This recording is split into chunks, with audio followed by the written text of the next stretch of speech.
Katika explanation ya ile video inasema kwamba Uislamu tu ndio unaweka kikwazo tu, lakini mbwa hana matatizo, very friendly with you. Kwa hivyo najis ilokatazwa katika Qur'ani na Sunna iwe sawa sawa kwa wale watoto. Qur'ani haikubakisha kitu, waelewe, haikubakisha kitu katika mafunzo yetu ya dini. Kila kitu katika Qur'ani na Sunna.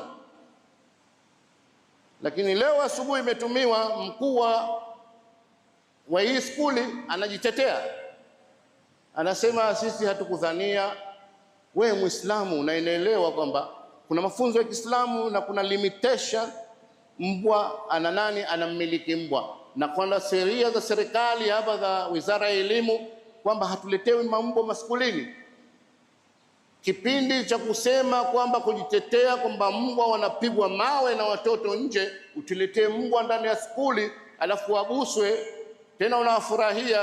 Mjibwa ule umekaa pale mweusi mkubwa unatoa madenda, ambao madenda ni najisi, na katika najisi nzito mnosomeshwa kwamba ni najisi ya mbwa na nguruwe.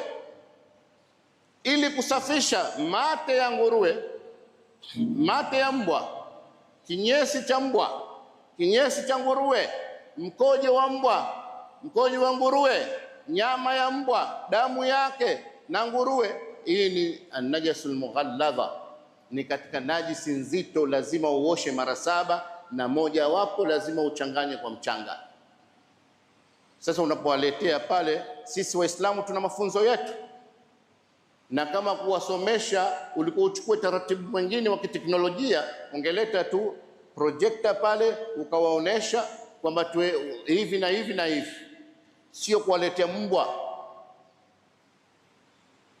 Mwalimu mkuu anajitetea, anasema hakujua agenda.